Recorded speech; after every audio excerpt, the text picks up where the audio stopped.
অন্যান্য যেকোনো কেকের তুলনায় রেড ভেলভেট কেক দেখতে যেমন আকর্ষণীয়, খেতেও কিন্তু দারুণ মজার হয়ে থাকে। আর এই কেকটার প্রধান বৈশিষ্ট্য হচ্ছে এর মধ্যে একটা ভেলভেটি বা মখমলি ভাব থাকবে। বিভিন্ন পেস্ট্রি হাউস কিংবা দোকানগুলোতে এই কেকটা কিন্তু অনেকটাই চড়া দামে বিক্রি হয়। তাই এই কেকটা পারফেক্ট ভাবে তৈরি করার টিপস যদি একবার শিখে যান, তাহলে আমি গ্যারান্টি দিয়ে বলতে পারি আপনি আর কখনোই দোকান থেকে কেক কিনে আনবেন না। আমার মতো করে এরকম সুন্দর একটা কেক ঘরে অল্প খরচে তৈরি করে পরিবারের সবাইকে চমকে দিতে পারবেন। চুলায় এবং ওভেনে কিভাবে পারফেক্ট ভাবে কেকটা বেক করতে পারবেন সেটা আমি বিভিন্ন টিপস সহ সহজভাবে শেয়ার করার চেষ্টা করেছি। রেড ভেলভেট কেকের জন্য প্রথমে বাটার মিল্ক তৈরি করতে হবে। এজন্য 1/4 কাপ পরিমাণ দুধের সাথে 1 চা চামচ পরিমাণ ভিনেগার ভালো করে মিশিয়ে এটাকে 10 মিনিট এক সাইডে রেখে দিয়েছিলাম। আপনারা চাইলে ভিনেগারের পরিবর্তে এখানে সমপরিমাণ লেবুর রসও ইউজ করতে পারবেন। ১০ মিনিট পর এটা দেখতে ঠিক এরকম হয়েছে। অনেকটা ছানা, ছানা টাইপ হয়ে গিয়েছে। এ পর্যায়ে এর মধ্যে আমি ২ চা চামচ পরিমাণ রেড ফুড কালার মিশিয়ে নেব। আমি রেডম্যানের স্ট্রবেরি রেড কালারটা এখানে ইউজ করেছি।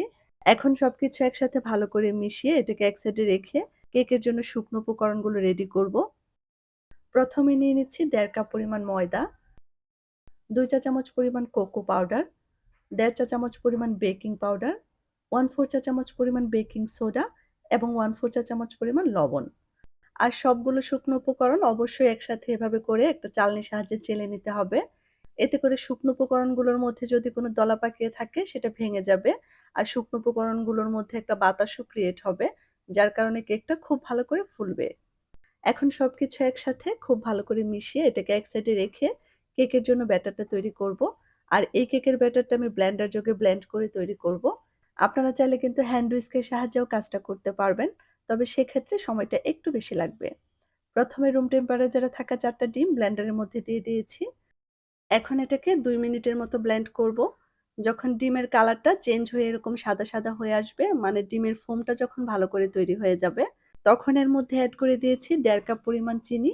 আর চিনিটা দিয়ে এটাকে আবারও ১ মিনিটের মতো ব্লেন্ড করে নিয়েছি।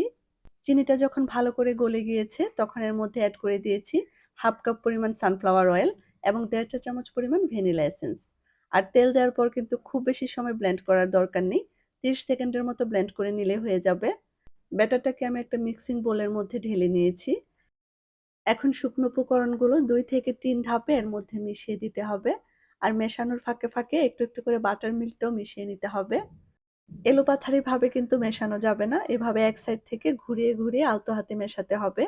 একবারে সব শুকনো উপকরণ দিয়ে দেয়া যাবে না। এতে করে দলা পাকিয়ে যেতে পারে।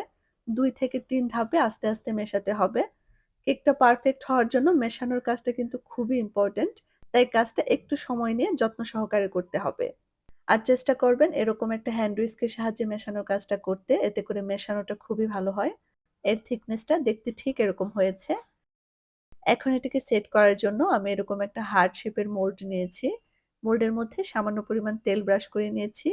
আর তেলটা ভালো করে ব্রাশ করে নিয়ে এর মধ্যে আমি বাটার পেপার বিছিয়ে নিয়েছি। আর আপনাদের কাছে যদি বাটার পেপার না থাকে তাহলে কোনো প্রবলেম নেই। যেকোনো লেখালেখির কাগজ এখানে ইউজ করতে পারবেন। এখন তৈরি করে রাখা কেকের সম্পূর্ণ ব্যাটারটা এর মধ্যে ঢেলে দিয়েছি। তারপর এরকম একটা শাঁসলিকের কাঠির সাহায্যে এভাবে করে একটু নেড়ে-চেড়ে দিতে হবে। যাতে করে ভেতরে কোনো এয়ার বাবল থাকলে মিলিয়ে যায়। কেকটা সেট করা হয়ে গিয়েছে। এখন এটাকে বেক করতে চলে যাব। আর এই কেকটা যেহেতু আমি চুলাতে বেক করব, এজন্য ১০ মিনিট আগে থেকেই চুলায় একটা বড় সাইজের কড়াই বসিয়ে প্রিহিট করে নিয়েছি এবং এর মধ্যে একটা স্ট্যান্ড দিয়ে দিয়েছি। এখন এর মধ্যে কেকের মোল্ডটাকে বসিয়ে দিয়ে চুলার তাপমাত্রা একদম লোতে করে ঢাকনা দিয়ে এটাকে বেক করব ৫০ থেকে ৬০ মিনিটের জন্য। আর আপনারা যদি ওভেনে বেক করতে চান তাহলে ১৭০ ডিগ্রি প্রিহিটেড ওভেনে ৪০ থেকে ৫০ মিনিটের জন্য বেক করলে হয়ে যাবে। ৬০ মিনিট পর একটা কাঠির সাহায্যে কেকটাকে আমি চেক করে নিয়েছিলাম। কাঠিটা ক্লিন এসেছে, তার মানে আমার কেকটা ভালো করে বেক হয়ে গিয়েছে। আর যদি ক্লিন না আসতো তবে এটাকে আরো ৫ থেকে ১০ মিনিটের মতো বেক করতে হতো। কেকটাকে মোল্ডের মধ্যে রেখেই ভালো করে ঠান্ডা করে নিয়েছি। তারপর ছুরির সাহায্যে চারপাশটা ছাড়িয়ে নিয়ে কেকটাকে আমি মোল্ড আউট করে নিয়েছি। এখন কেকের উপর থেকে সমান করে একটা পাতলা স্লাইস আমি কেটে নেব। আর এই স্লাইসটা দিয়েই কিন্তু আমি কেকটা ডেকোরেশন করব। এখন এই স্লাইসটাকে চুলাতে কিংবা ওভেনে দিয়ে খুবই অল্প তাপে মচমচে করে ভেজে নিতে হবে। তারপর ব্লেন্ডারে কিংবা শিলপাটাতে এরকম গুঁড়ো করে নিতে হবে। এখন কেকটা ডেকোরেশন করব। প্রথমে কেকটাকে ২ টা স্লাইস করে নেব। যারা আমার মতো ছুরির সাহায্যে সমানভাবে স্লাইস করতে পারেন না, তারা চাইলে কিন্তু সুতা দিয়ে এই কাজটা খুব সহজেই করে নিতে পারবেন। সুতাটাকে কেকের মাঝ বরাবর ভালো করে সেট করে নিয়ে আমি এরকমভাবে সমান ২ টা স্লাইস করে নিয়েছি। মাশাআল্লাহ! দেখে নিশ্চয়ই বুঝতে পারছেন কেকটা ভেতর থেকে ঠিক কতটা পারফেক্ট হয়েছে।